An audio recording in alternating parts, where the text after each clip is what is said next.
Hello, great മീഡിയാസിലേക്ക് സ്വാഗതം.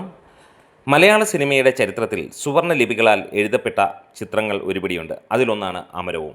അമരം ഇന്ന് 34 വർഷങ്ങൾക്ക് ശേഷം റിലീസിനെത്തിയിരിക്കുകയാണ്. 3 ദിനത്തെ അല്ലെങ്കിൽ 4-ാം ദിനത്തെ പ്രദർശനത്തിനെത്തുമ്പോൾ സിനിമയുടെ കളക്ഷൻ ഏവരും ഉറ്റുനോക്കുന്നു. നമുക്ക് ഏവർക്കും അറിയാം, ദേവർ ഗ്രീൻ ക്ലാസിക്കാണ്. ഇതുപോലെ ഒരു സിനിമ ഇനിയിപ്പോൾ ഇത് അഭിനയിച്ച മമ്മൂട്ടിക്ക് പോലും ചെയ്യാൻ പറ്റുമോ എന്ന് ചോദിച്ചാൽ ഇല്ല എന്ന് തന്നെയാണ് ഭൂരിഭാഗം നമുക്ക് തോന്നുന്ന ഒരു പ്രതികരണവും. ഇനി മലയാളത്തിൽ വേറെ ആരെങ്കിലും ചെയ്യുമോ എന്ന് ചോദിച്ചാൽ ഈ 34 വർഷം നമുക്ക് ഉത്തരം തന്നേക്കുന്നത് തന്നെയാണ്, ആളില്ല മമ്മൂട്ടിയെ പോലെ ഈ ഒരു അമരം പോലെ ഒരു സിനിമ ചെയ്യാൻ. ചെമ്മീനിന് ശേഷം അമരം, അതിനുശേഷം വേറെ ഒരു സിനിമയും ആ റേഞ്ചിൽ നമ്മൾ കാണാൻ കഴിഞ്ഞിട്ടുമില്ല. ഇന്ന് സിനിമയുടെ കളക്ഷനെക്കുറിച്ച് പറയുമ്പോൾ വളരെ രസകരമായ കാര്യങ്ങളാണ് സോഷ്യൽ മീഡിയയിൽ കാണുന്നത്. അതുകൊണ്ട് തന്നെയാണ് തലക്കെട്ടിട്ടിരിക്കുന്നത് അമരം 10 കോടി കളക്ഷൻ നേടുമോ.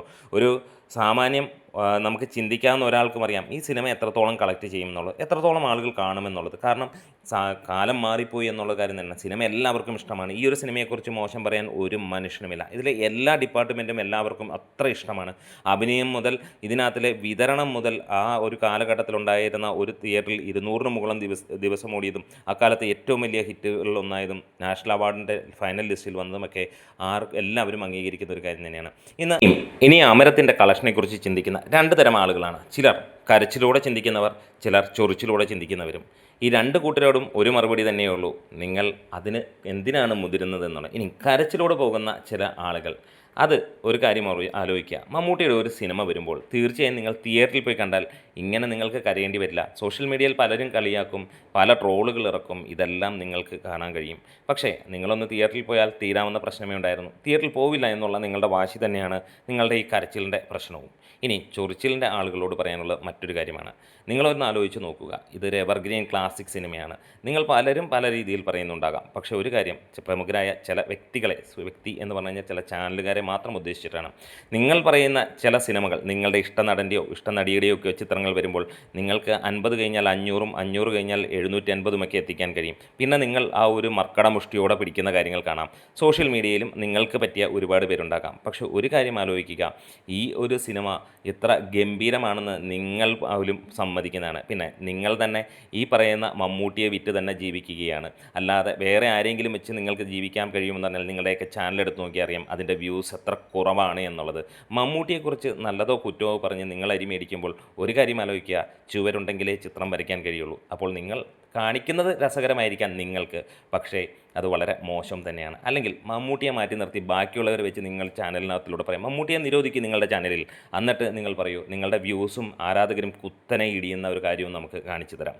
ഇനിയും ഈ ഒരു സിനിമ കളക്ട് ചെയ്തത് 13 ലക്ഷമോ 14 ലക്ഷം രൂപയോ എന്നൊക്കെയാണ് ഇന്ന് പുറത്ത് വരുന്ന കണക്കുകൾ. 2 ദിവസത്തെ ശനി ഞായർ ദിനങ്ങളും അതിനു മുമ്പുള്ള വെള്ളിയാഴ്ചയുമൊക്കെ ആയിട്ട് ലഭിച്ചിരിക്കുന്ന കണക്കുകൾ. അത്ര തന്നെ നമ്മൾ പ്രതീക്ഷിച്ചല്ല. അത്രയും ഉണ്ടോ എന്ന് ചോദിച്ചാൽ അത് ഇവിടെ ട്രാക്കിങ്ങും കാര്യങ്ങളും ഒന്നും നമ്മൾ കണ്ടില്ല. അല്ലെങ്കിൽ ട്രാക്ക് ചെയ്യുന്ന ഇന്ന് സോഷ്യൽ മീഡിയയിലെ പുങ്കുവന്മാർ തന്നെയാണ് ഈ കഥകളെല്ലാം ഉണ്ടാക്കുന്നത്.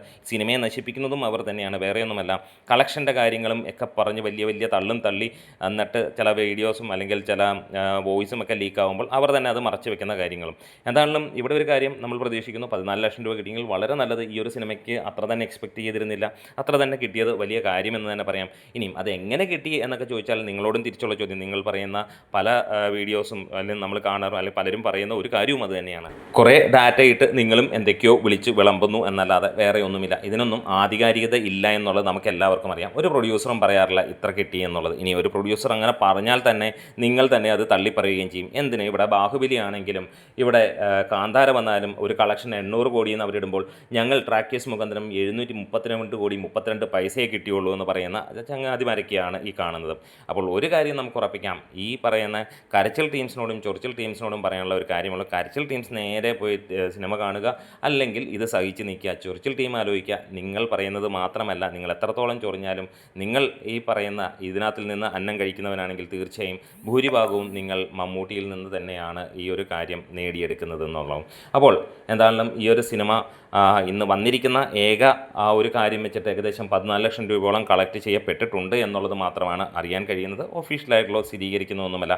കളക്ഷനേക്കാൾ ഉപരി ഒരു കാര്യം ഉറപ്പിക്കാം, വീണ്ടും ഈ ഒരു തിയേറ്ററിൽ വന്നപ്പോൾ അതൊരു സ്വപ്ന സമാനമായ ഏറ്റവും ഇഷ്ടപ്പെടുന്ന ഒരു മുഹൂർത്തം തന്നെയായിരുന്നു. വീഡിയോസ് ഇഷ്ടമായി സപ്പോർട്ട് ചെയ്യണം ഗ്രേറ്റ് മീഡിയാസ്.